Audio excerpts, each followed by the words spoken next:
तो एक बार फिर से भूपेश बघेल कर सकते हैं महत्वपूर्ण फैसला, महत्वपूर्ण घोषणा अनियमित कर्मचारियों के लिए।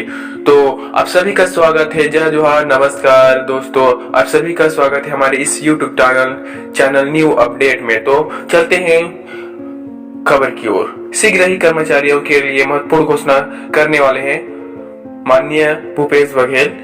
तो चलते हैं न्यूज की ओर। भूपेश बघेल शीघ्र ही कर्मचारियों के लिए महत्वपूर्ण घोषणा करने वाले हैं। किसान की तरह प्लेसमेंट सुविधा अनियमित कर्मचारियों को सौगात दे सकते हैं। सीएम भूपेश चुनावी साल में मास्टर स्ट्रोक लगा सकते हैं। 2018 के चुनावी साल में संघर्ष की तपन से मिली सफलता से 4.5 साल बाद भी भूपेश बघेल तरोताजा दिखाई दे रहे हैं। विपक्ष भाजपा के हर सवाल के जवाब के साथ कर्मचारियों को खुश करने के लिए उनके पिटारे में सैकड़ों तरकस रखे हुए हैं। अब पिछले 1 साल से मिल रहे ग्रामीण क्षेत्रों के फीडबैक से कांग्रेस खेमे में खासा उत्साह जा रहा है।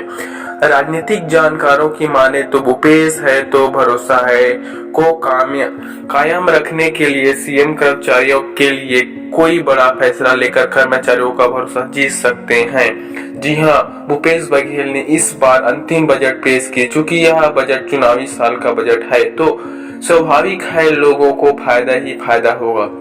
किसान, गरीब, मजदूर, युवा, मितानिन सहित लगभग समाज के सभी व्यक्तियों को संतुष्ट करने का प्रयास किया गया।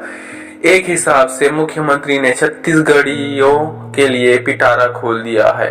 हर वर्ग को संतुष्ट करने का प्रयास किया गया है। वही भूपेश बघेल ने किसानों का धान 2700 के दर से खरीदने की घोषणा कर आने वाला चुनाव फिर से बाजी मारने की कोशिश की है। दूसरी तरफ कांग्रेस के अंदर खाने से जानकारी मिल रही है कि भूपेश बघेल एक मास्टर स्ट्रोक चलने वाले हैं कि प्रदेश में कार्यरत प्लेसमेंट कर्मचारियों को लेकर भी अतिशीघ्र घोषणा करने वाले हैं। यदि बात सही साबित होती है तो यह प्रदेश के लगभग 5 लाख परिवारों को भूपेश बघेल अपने पाले में करने में सफल हो जाएंगे।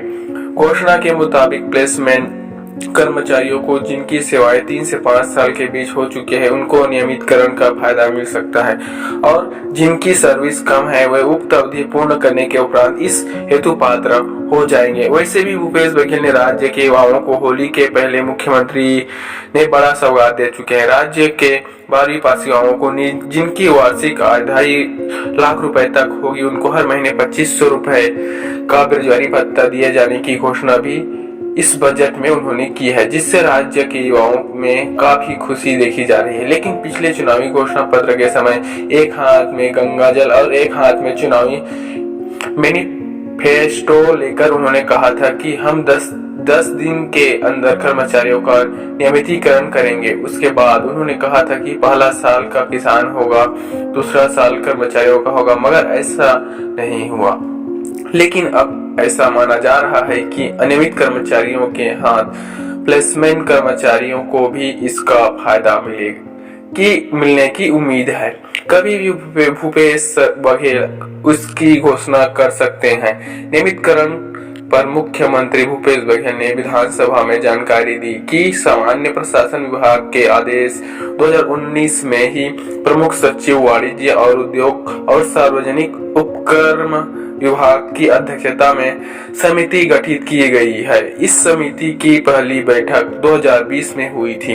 उन्होंने बताया कि इसमें शासन के सभी 44 विभागों से प्रदेश के अनियमित दैनिक वेतन भोगी और सुविधा पर काम कर रहे हैं कर्मचारियों की संख्या की जानकारी मांगी गई थी, लेकिन अब तक 38 विभाग से ही जानकारी मिली है। अभी 8 विभागों से जानकारी बाकी है, इसलिए नियमितकरण करने का समय बताना संभव नहीं है। यानी सभी विभागों से जानकारी मिलने के पश्चात नियमितकरण की प्रक्रिया शुरू की जा सकती है। हो सकता है उसके नियमितीकरण के साथ प्लेसमेंट कर्मचारियों का भी बहाली होने की उम्मीद दिखाई दे रही है। देखा जाए तो प्लेसमेंट के कर्मचारी सभी महत्वपूर्ण विभागों में कार्य कर रहे हैं। उन्हें नियमित भुगतान भी किया जा रहा है। जब जरूरत है तभी तो उन्हें काम पर रखा गया है। इन सब बातों को देखते हुए शीघ्र ही भूपेश बघेल इन प्लेसमेंट कर्मचारियों के लिए घोषणा कर सकते हैं।